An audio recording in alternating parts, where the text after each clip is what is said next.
There we are. We're live. Hey, we're back. It's our weekly podcast where we discuss all things game audio, from creative ideas, latest techniques, project experiences, to audio secrets. Here's where you'll find in-depth coverage and opinions related to game audio. It's our episode number 40, guys. We're almost a year into this. Wow. Ooh, crazy.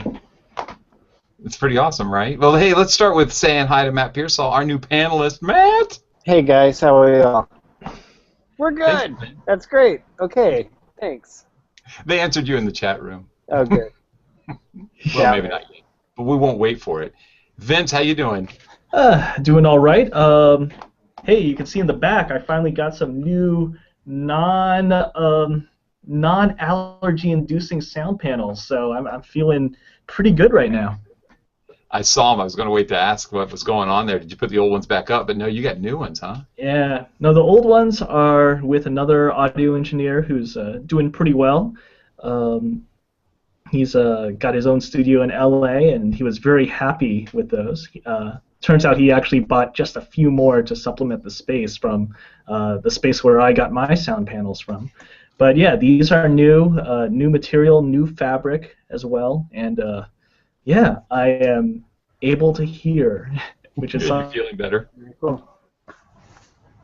You're feeling better, Vince? They're not causing any problems, huh? Oh, I don't know if he can hear me. But I'll go to Alex. What's up, Alex? Hi, I'm very well. You may notice that compared to last week, we have slightly less mandarins here behind me. The viewers who watched our fantastic, game-changing, epoch-making episode last week with just the two of us and nobody else in the entire internet watching may have noticed this line actually extended across the end of the frame, but today we're up to here, so my family and I were working slowly. Next week will be about here, I guess. Nice. Yeah, we had one of those shows where the parents weren't home and the kids just tore the house up. We had a party. We invited friends over. Okay, right. None of that's true, but thanks for laughing anyway. Good one, Kyle. Yeah, that's good. Yeah, it's solid.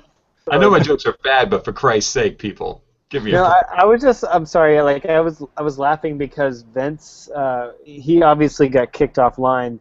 Yeah. And his picture was just him smiling. I know. His freeze frame, and I was just like, okay, now he joined the call. I want to see if he's still smiling.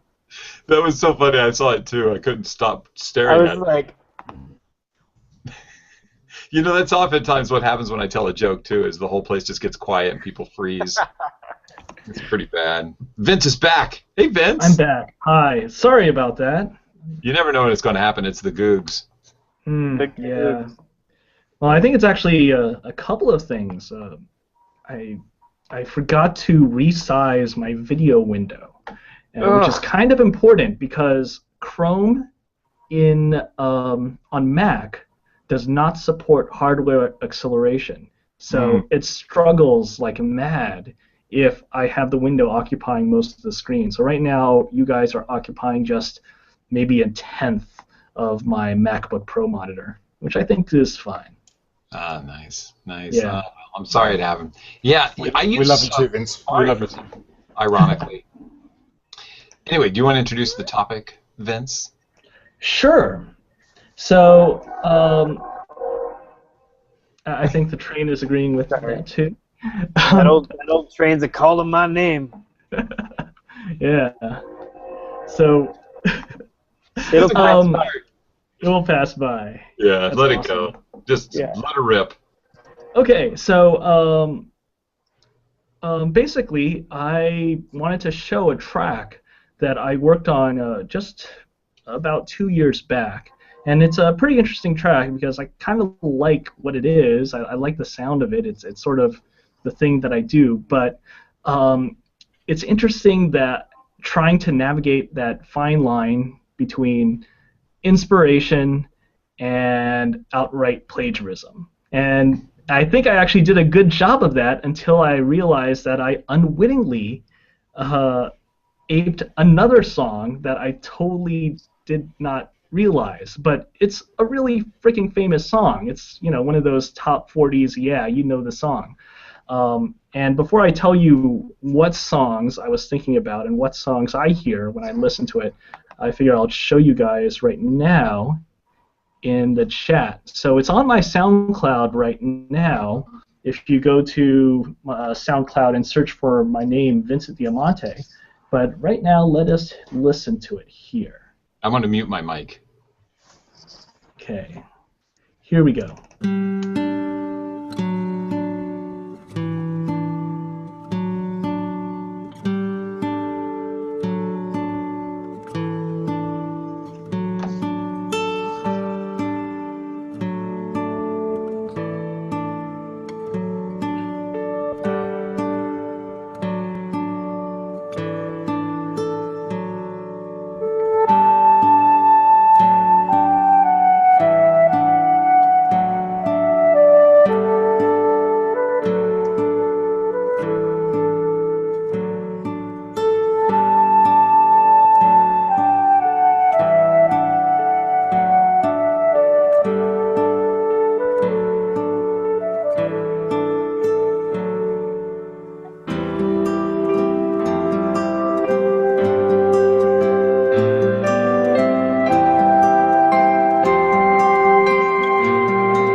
Okay.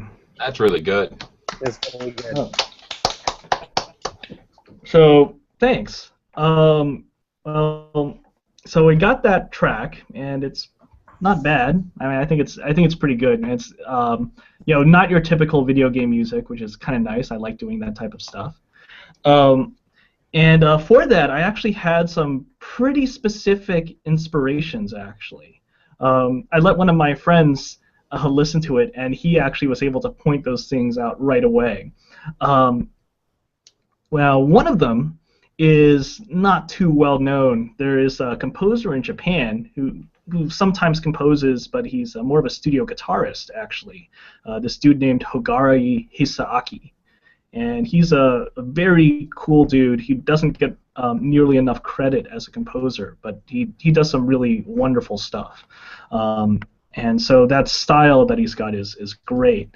And some of the things that I do with the very simple guitar and the woodwind is it kind of sounds like him, which I don't think is a bad thing. And it's cool that it would be cool if more people heard that sort of thing. Mm-hmm. Now, I also knew that there was something that was kind of like a pop song.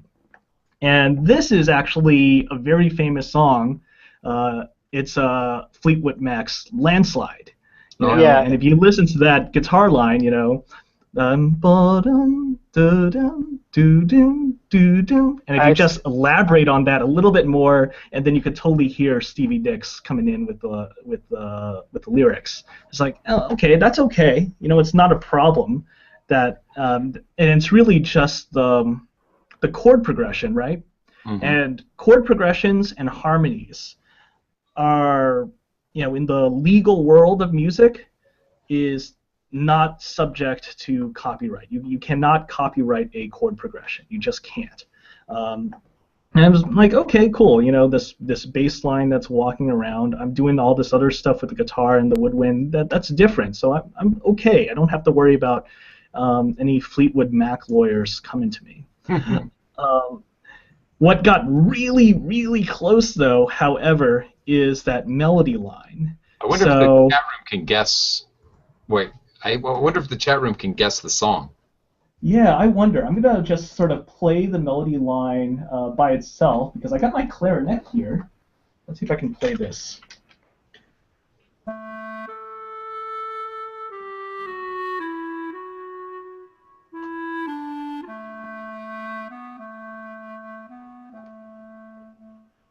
So there's that melody there, and it's very, very close to another extremely famous pop song. I mean, it would be about the same level of famousness as Fleetwood Mac. Maybe I'll actually try playing what it actually sounds like in the pop song. So it would be this.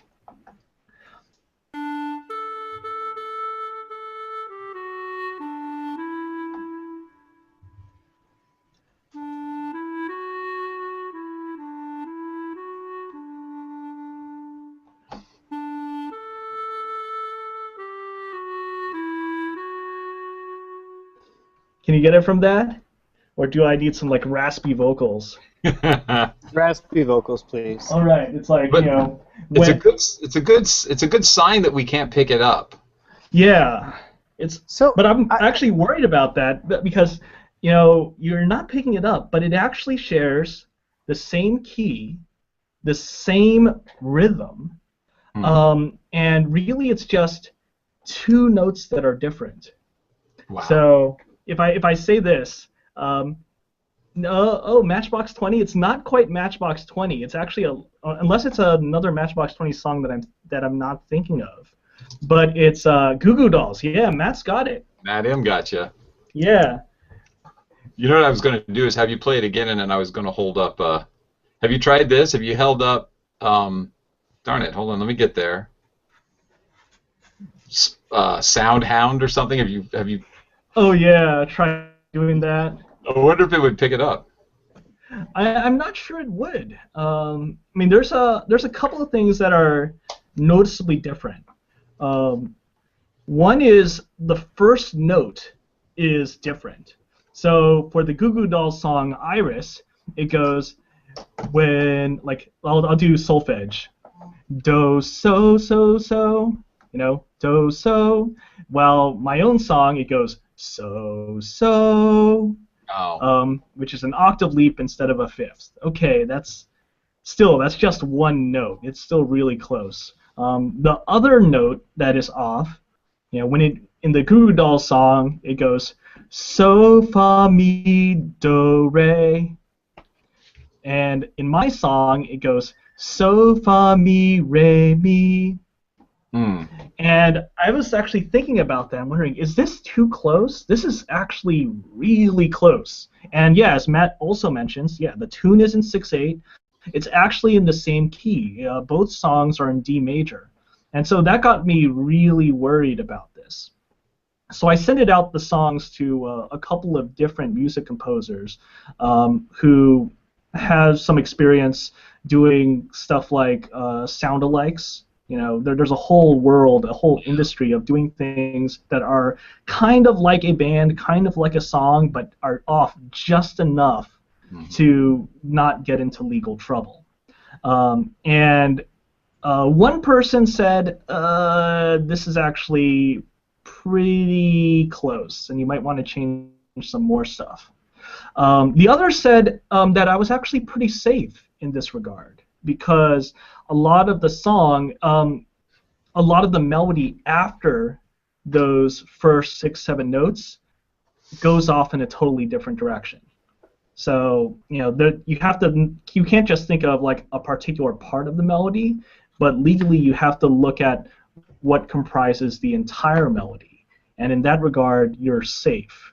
You know, the second half of my melody, my head, as it were, is totally different from how the verse melody goes after those first 6 notes. Gotcha.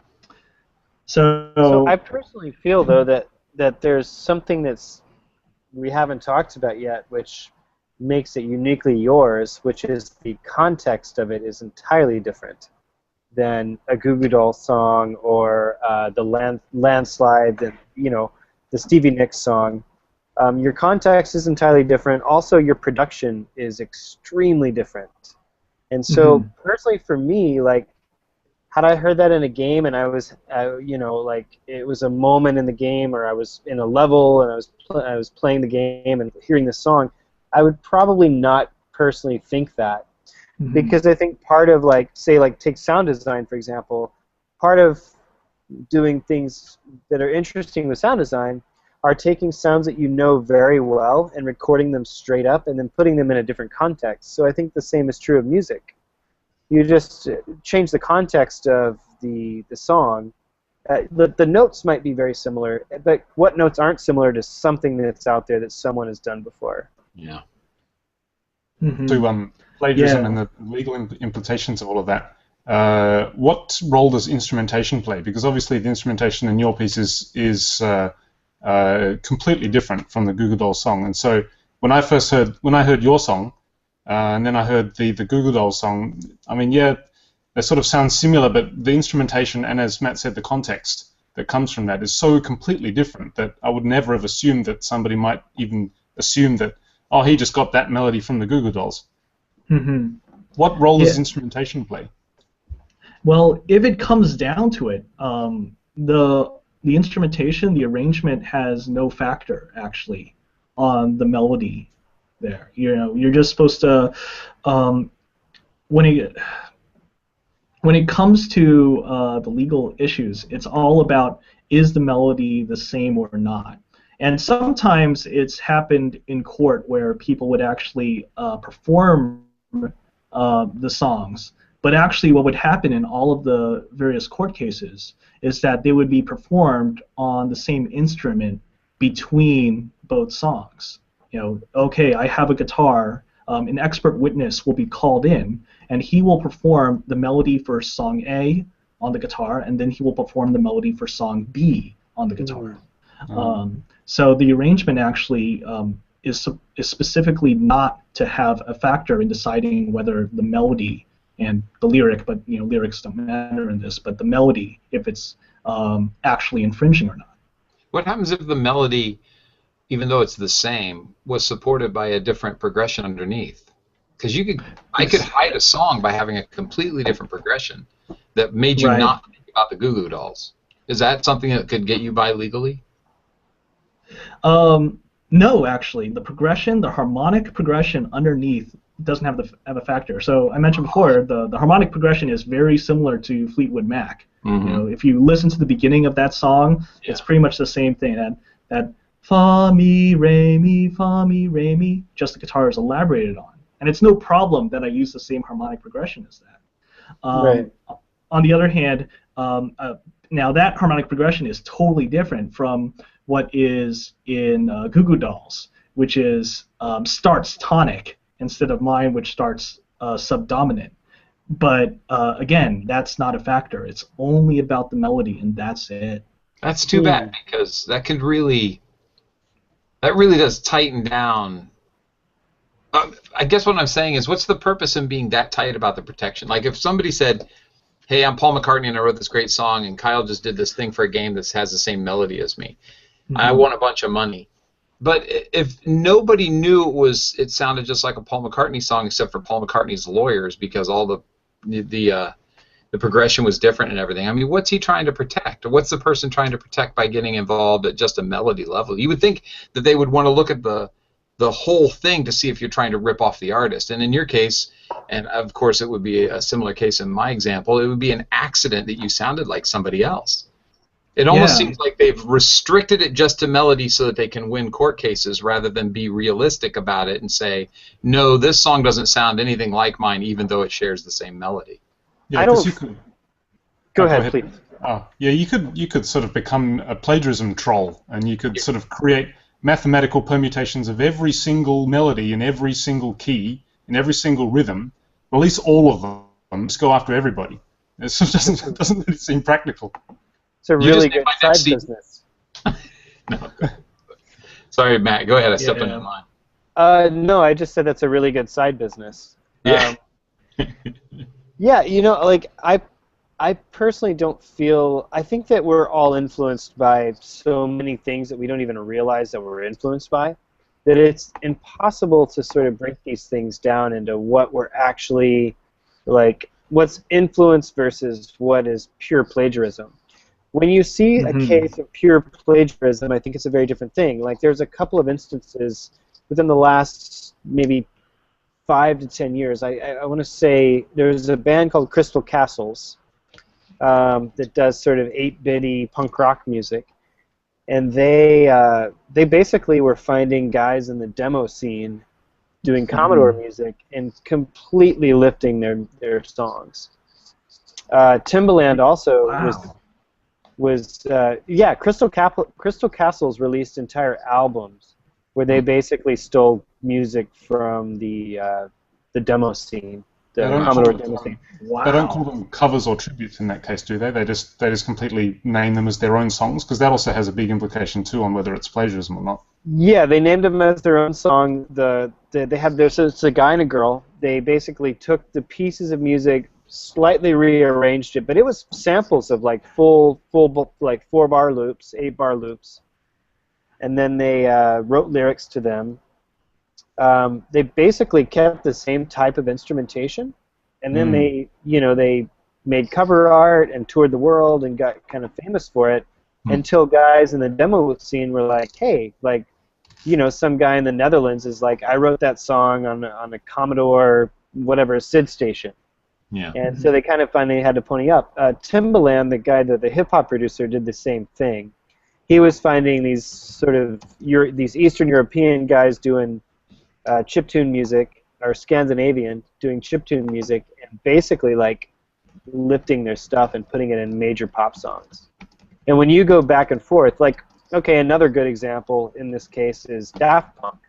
Like Daft Punk, like I love Daft Punk. I think their production's pretty genius. But I feel that if you look at their source sample material versus what their final output is, they're basically taking like a 2-bar loop and looping it over and over again and making like an epic dance song out of it. I think they do it really well. But that's more plagiarism to me than something that kind of reminds me of Stevie Nicks or reminds me of the Goo Goo Dolls. I didn't even pick up the Goo Goo Dolls thing because I never really listened to them. But yeah, I think that it's natural. Like in conclusion, it's natural for all of us to sort of take inspiration from things that we've grown up with, because we're all subject to so much media that we're going to reproduce some of that in some way, whether we realize it or not, whether it's a conscious effort or not. You know what's ironic?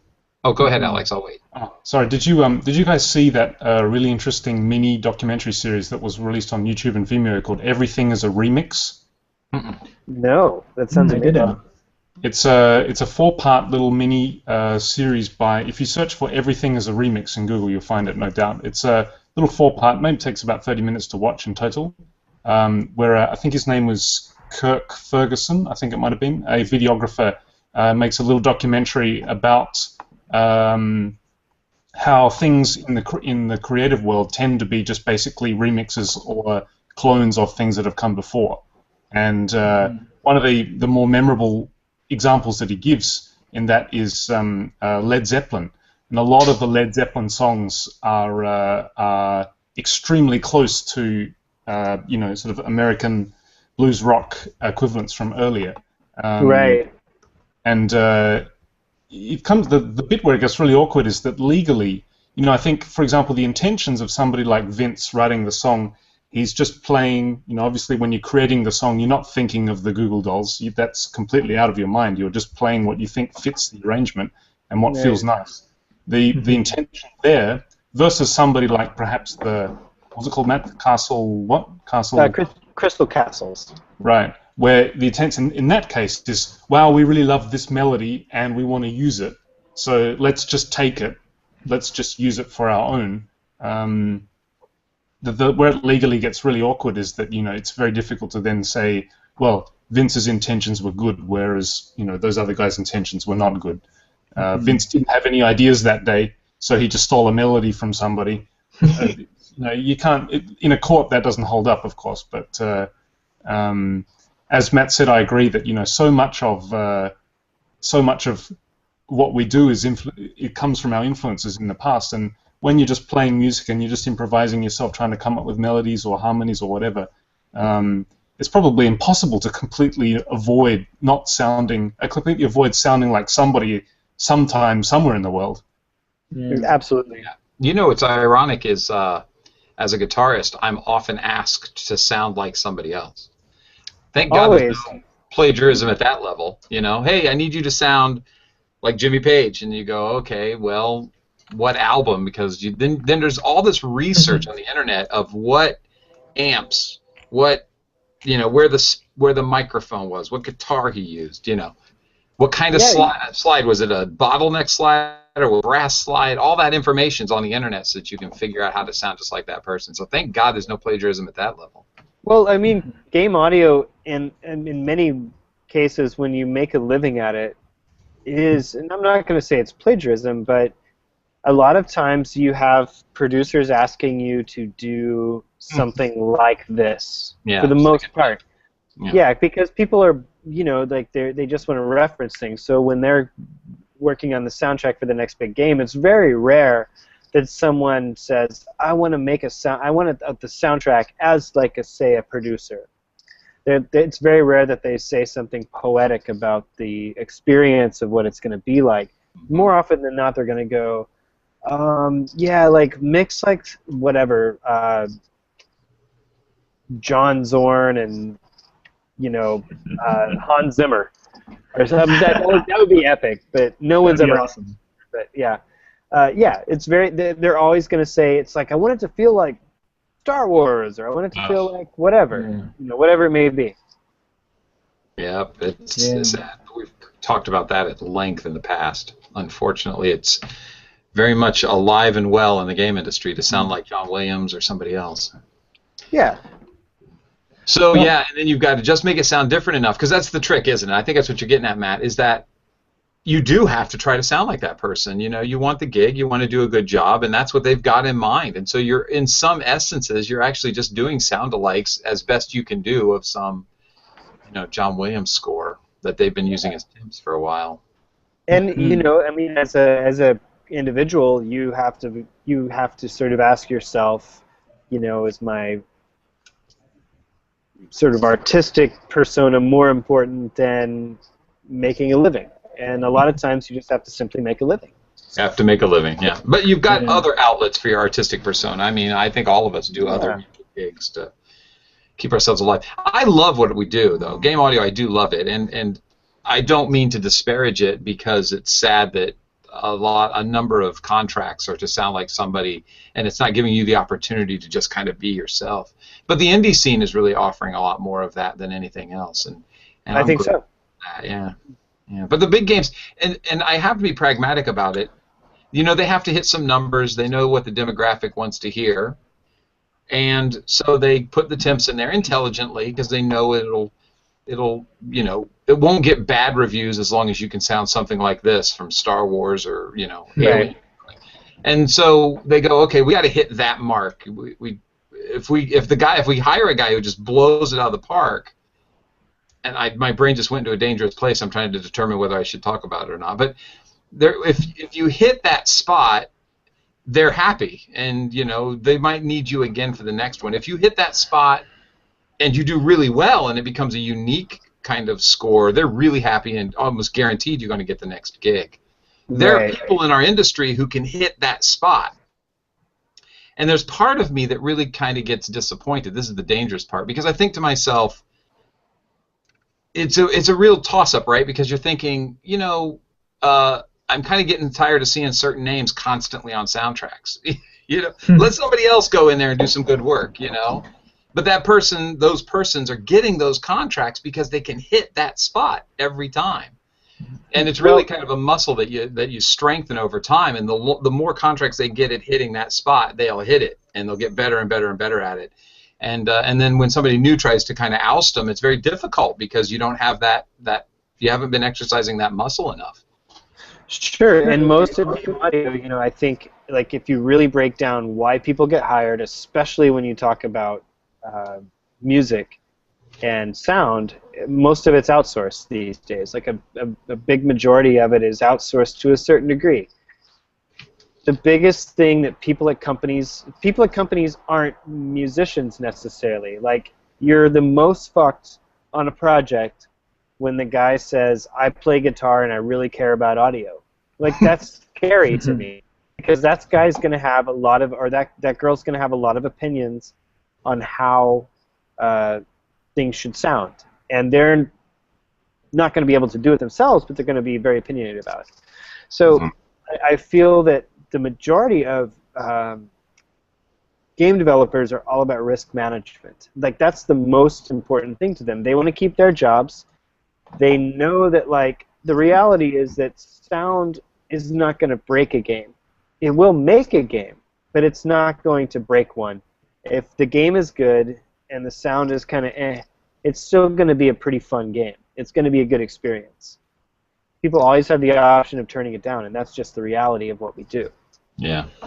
But people are, people that hire audio people are, they're managing their own risk. They're managing their jobs, the project, all those things. It's very rare that people want to. Yeah, exactly. It's very rare that they want to take a risk on something.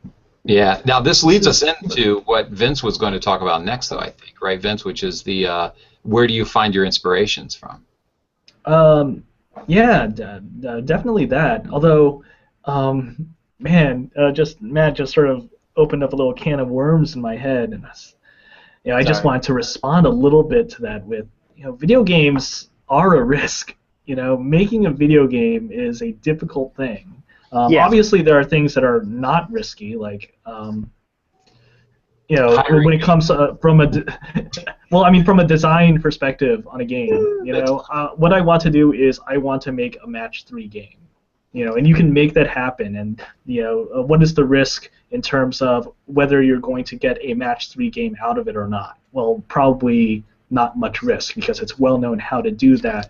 But a lot of video games out there have some sort of aspiration to it, and when I think about what I try to do as a music composer and a sound designer, I'm not thinking, oh my God, audio has to be awesome, audio has to be great, music has to be the best thing ever. I'm just thinking, I want the aspiration of audio to be just at least equal to the aspiration that exists everywhere else in the design process, which can be really aspirational if we look at all the different games that are being made right now, and from the indie space all the way up to the AAA. So, yeah. And when I think about risk in... Oh, sorry. Can I just ask a a question just before we shift topic. This, I don't know how much of it you can talk about at the moment, but this piece that you've played us, was this for a project that the company's working on, and what did your directors or superiors think about that similarity with the other tracks that you mentioned, and how did they take to using this track in the game, or however much you can talk about that? I'm just wondering about how your superiors viewed that similarity. They didn't bother with the similarity. They thought it was a cool track, and they liked where it went. In terms of where the game is right now and where the music is right now, it's in a slightly different place, but it's, this is definitely in the ballpark, and that's all they really thought about. What are we hitting in terms of the tone and aesthetic? What does this match to in terms of game elements, in terms of the landscape? Does it really fit that? And they were very happy with where this was as part of the musical exploration process that was going on at the same time. This track was from 2 years ago.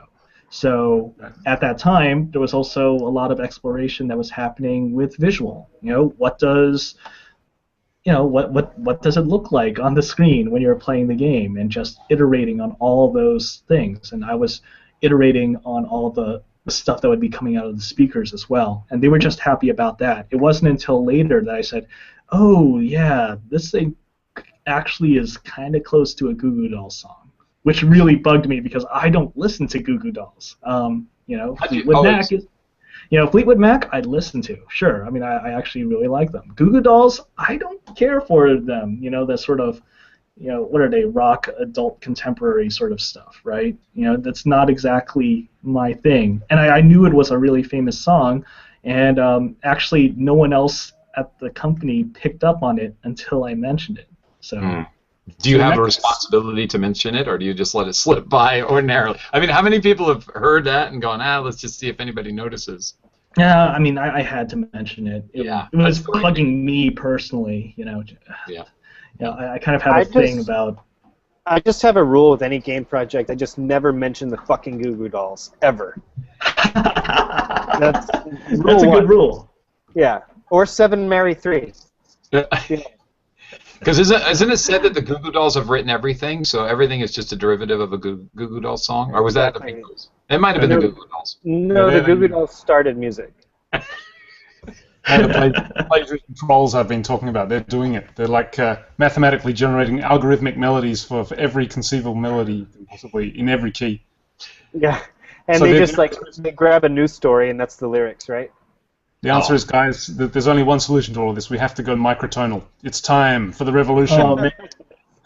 Microtones. Oh, man, I've been having so much fun with 15-tone scales. Those are pretty cool. I thought, Alex, you were going to say we had to go Black MIDI, and I was about to quit. No, we're not going to go Black MIDI. No Black MIDI, Carl. Flip the table. All Black right. MIDI is the best band name that has been mentioned tonight.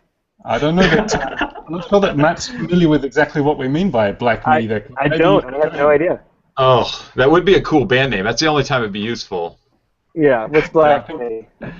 Maybe later. Yeah, that could be a long topic. All right. Yeah. Let's talk about inspiration. Perspiration, right? 99% perspiration. Yeah, 99% perspiration, but 1% inspiration.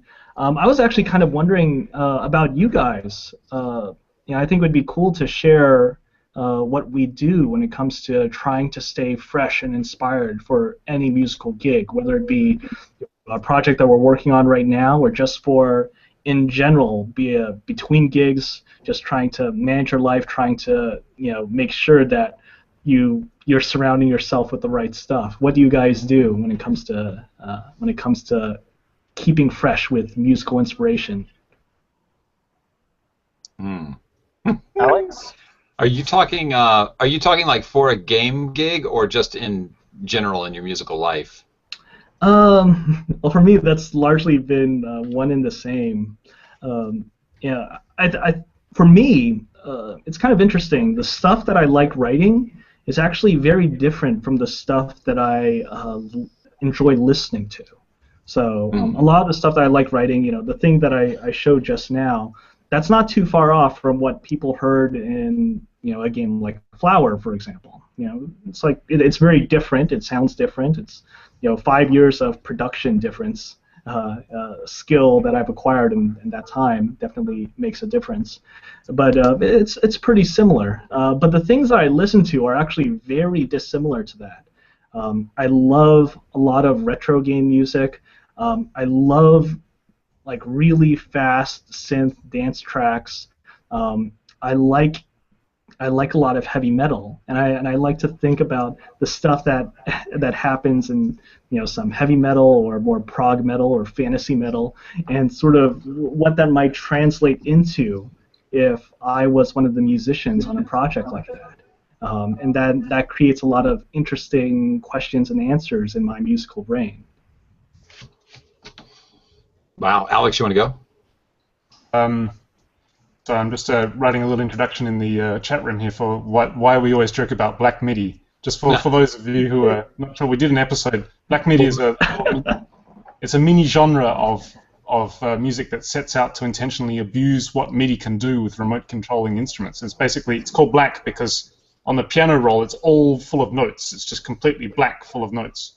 And it's a very avant-garde, significant style of music. And we did an episode about it and was plagued with loads of technical glitches. So we always say that we've been cursed by. Have you guys ever heard of it? Have you guys ever heard of the style of like the composers that did player pianos, where it could not be created by, like it could not be played by a human being, but that's Black MIDI. Sounds kind of similar, Right. Anyway, inspiration. I think for me the most important thing is diversify your input. If you're sitting there listening to music all day and playing music a lot and just music, yep, you can get a fair way of doing that. But basically, when it comes down to any kind of artistic endeavor, it's all really the same, really. And if you're doing audio design, go and look at some graphic design. Or if you're trying to write a piece of music, go out and find a nice piece of architecture and walk through it. Go out to an art gallery, check out some sculpture, look at some theater, some opera, whatever. I think having a diverse range of input and a diverse range of interests is probably the most important thing. There's nothing more that. The one thing that I find very disappointing, especially when you go to events like GDC and things like that, is that yes, it's a game developers convention, and of course everybody around you is game developers, and you mix with some fantastic people. But you do often get people who are so that they're so focused on games in their life that games is their life. That's fantastic. That is brilliant, and I think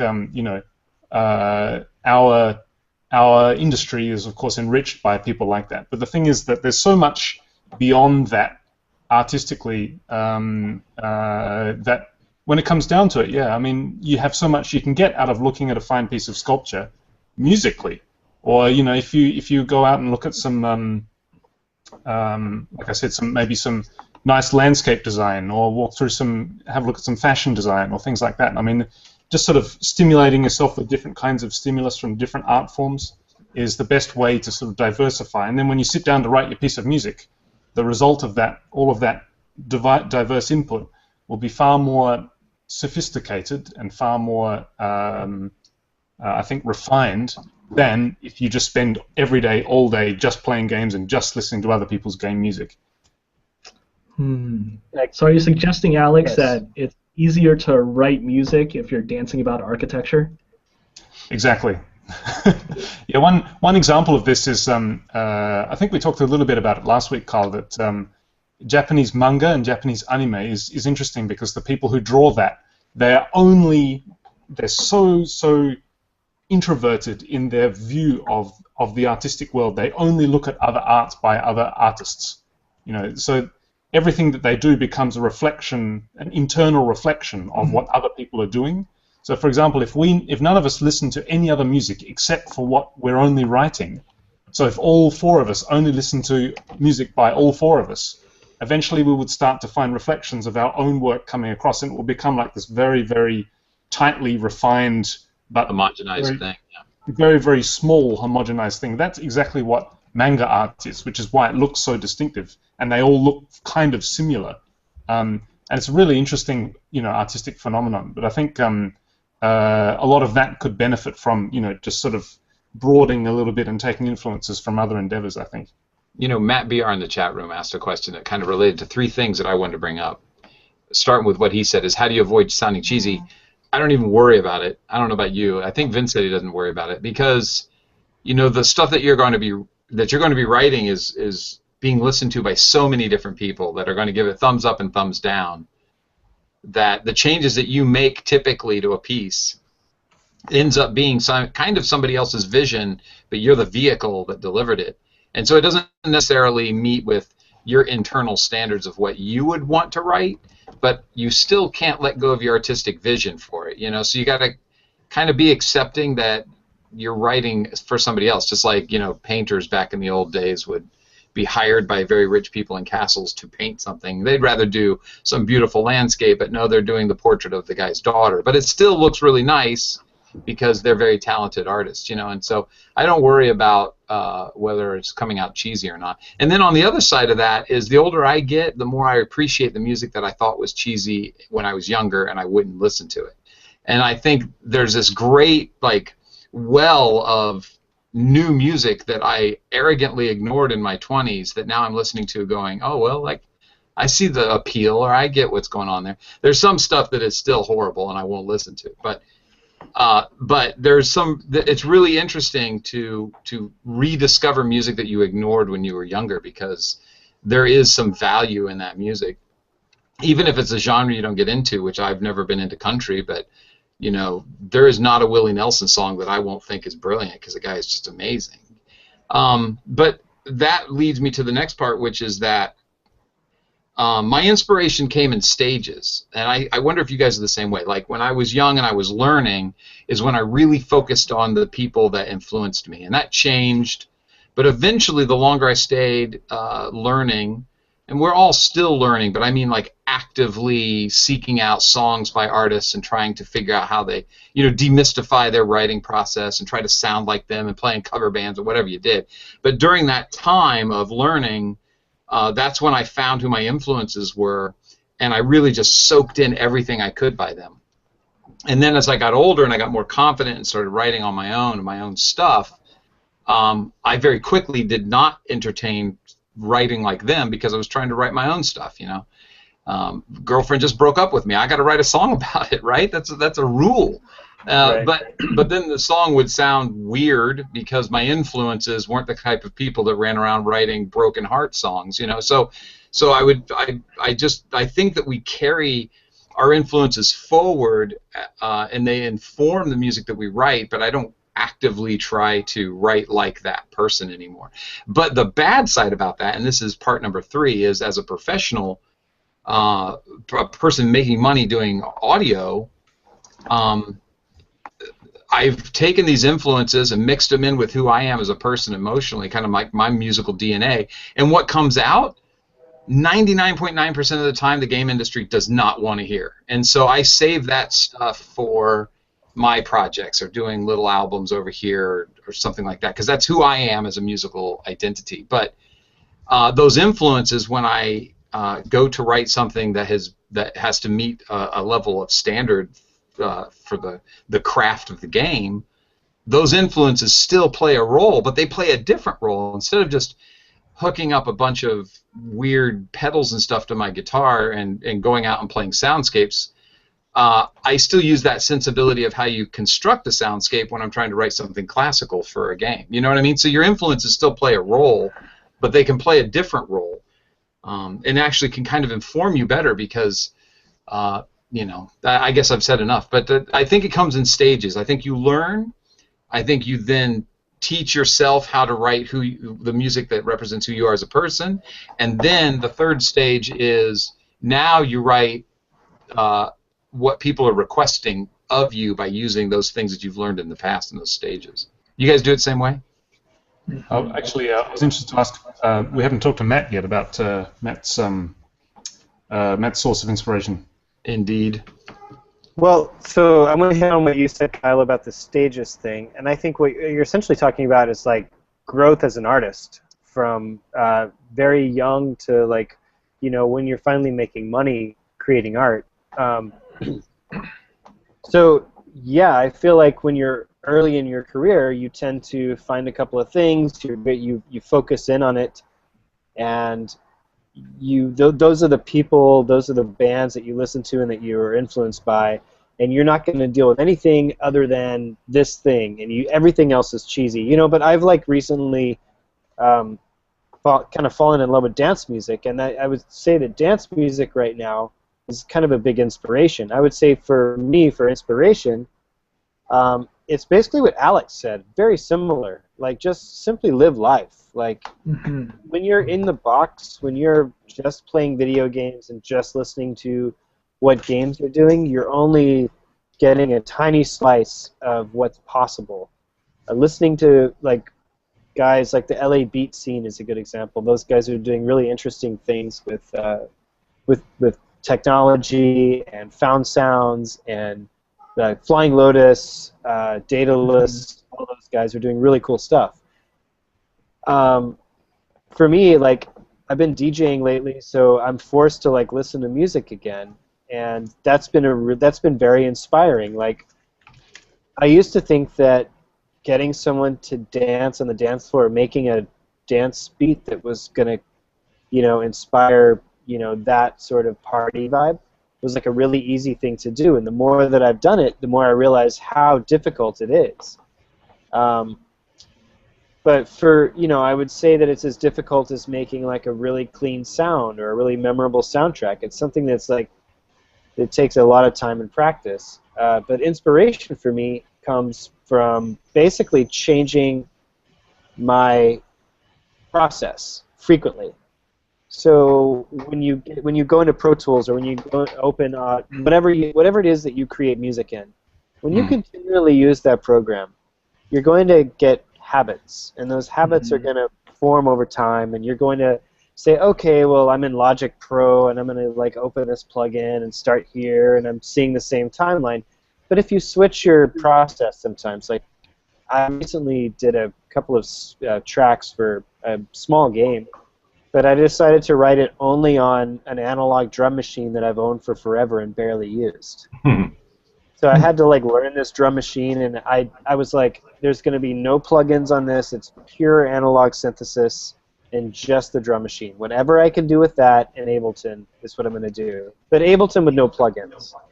So it was a good challenge, and it was very inspiring because I changed my process so heavily. And I think changing your process and changing your routine is key to keeping inspired. Yeah, also limiting your instruments is very inspirational to me. Early on, when I didn't have a lot of money and I finally could buy something, that was like a guaranteed 10 songs right there. I bought a new guitar. That's a whole the biggest problem that we have nowadays as composers or sound designers is that we have everything at our fingertips at all times. Yeah. And that's good and bad. It's great because you can do anything you want. It's bad because you can do anything you want. It's funny, we have the internet right here with literally every piece of information that you could ever hope to learn. Yeah. And we go to Facebook and we go to Twitter and we maybe look at Polygon or whatever game site you look at. So we're creatures of habit, and when we have this, we do this. So I think that that's a key to staying inspired, is to simply change the way that you do things. Speaking of inspiring, I watched that video you did, the Ableton for sound design. When are you going to do the next one? That's an awesome video. I think I'm going to do it this week, actually. There's a little tip that I want to give on explosion sounds and how to get like more punch into an explosion. Nice. So I'm going to do that like real quick tutorial. Everybody check that out. I'll put a link to the video in the show notes as well. Oh, thank you.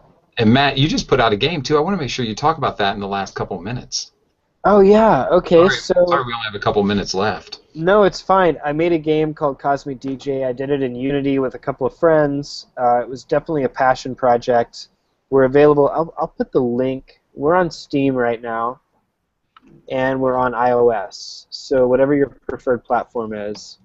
Your mic broke up during all that. Isn't that lucky? Is it better now? It's better now. You might want to say it again. Okay, yeah, we released a game on Steam and on iOS. I'll put a link to it. But yeah, this has been a big learning experience for me. You got it. Yeah. Ha! Super fun.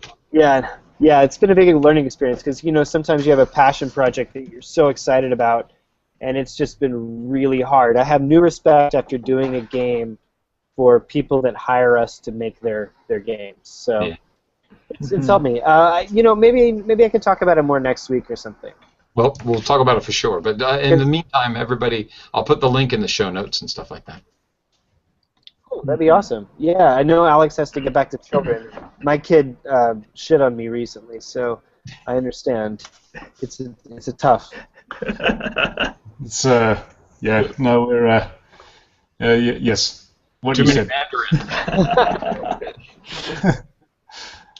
Yeah, no, I'm just wanting to, just before we finish, we have a few more minutes, but just before we finish, there's a really interesting discussion in the chat room at the moment. SF Lavale says, I'm all for setting boundaries to inspire creativity. Do you guys feel that instructions given from a producer doesn't quite go far enough in setting those boundaries? Which is a really interesting idea that, yeah, as Matt said, with all of this freedom, the best way to actually force yourself to do something creative is to restrict the freedom. And SF Lavale's point is that the restrictions that are put on a project by a producer, we want this sound, we want this feel, we want this instrumentation, we want this, we want Goo Goo Dolls, whatever. Is that enough to actually provide those creative, stimulating creative limitations? And I guess it really depends, doesn't it? I mean, in some cases, yes. In some cases, no. Yeah, I like it. I've been on projects where where the guy's just like, I want you're a creative person, just do whatever you're feeling, for this thing. And frankly, if I'm not inspired, I'm not feeling anything. It's much easier if he just says, do this, this is what we hear.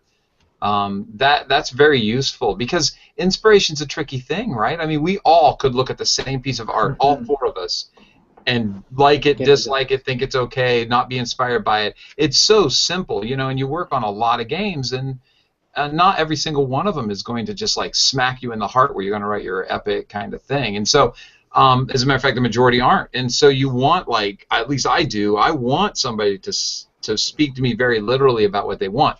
Now, I know earlier we complained about temps, and that basically is similar, but temps for me is like a level of achievement that is being done by a mega professional, like John Williams, and there's no way I'm going to sound like John Williams. That's something I'm going to work really hard to try to achieve, yes. But by just saying we want, this kind of instrumentation and we want it to feel like this or something and not necessarily present a temp to me is actually very inviting. I really like that information. I try to get as much of that out of the producers as I can. Like, I'll talk about color theory so that I can relate kind of emotions to the colors and see what they're seeing. And as much information as I can get without it being a temp is really good. The minute it crosses into temp, that makes it more difficult for me, but it makes it easier for them to communicate. So it's a real fine balance. Yeah.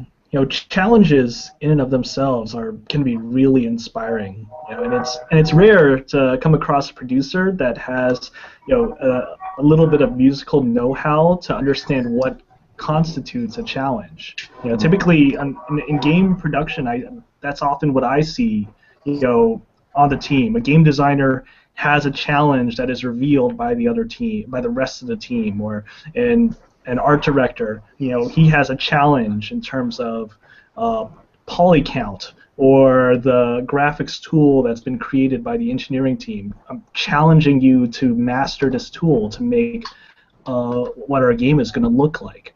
And it's hard to work in on a gig where you have a producer who doesn't really know much about music, who just wants you to, fill out the assets in a list to actually provide you a challenge. And, if you're able to come up with a challenge for yourself in the space of working on this project, that's cool.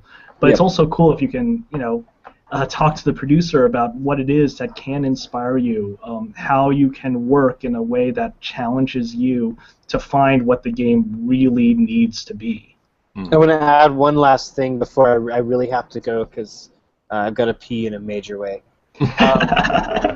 So the thing you mentioned here is finding the thing that challenges yourself. And to answer the question about the producers, like, is the producer's directive enough to inspire you by limiting them?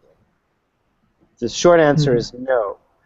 But the long answer is that if you find what the producer likes about what they're trying to convey, if the producer says something like, I really like this whatever track because of this, this, and this, if you can kind of boil down to why they like it and do that, but in your own unique way, that's limiting yourself. Like basically like taking what they tell you and then creating your own parameters based around that. If they say we want they want Ennio Morricone, for example, you're like, well, why do they like Ennio Morricone? Well, because it's sparse, beautiful, and has this sort of eerie vibe to it. So that doesn't mean you do country western music. That means you write sparse, eerie, beautiful music, right? Yeah, I agree. Yeah, I think what clients, I get that from previous design endeavors as well. What clients say they want is never what they actually should get. Exactly. You've got to interpret it, and you've got to read between the lines because it's never as literal as they say. Yeah. Right. And iterate quickly so they can get you on the right path. Yep. Yeah. Well, guys, call it a show. Yeah. Yeah. Thanks a lot. It's Joining us, great. Matt. All right, I'll see you guys next week, I guess. All right, I'm just going to say the ending, which is to follow us on Twitter and like us on Facebook and subscribe to us on YouTube. You'll find us under Game Audio Hour for all that stuff. Thanks, chatties, for being here and having awesome questions. And thanks, panelists and guys. I'll see you later. Bye, guys. Whew. Be-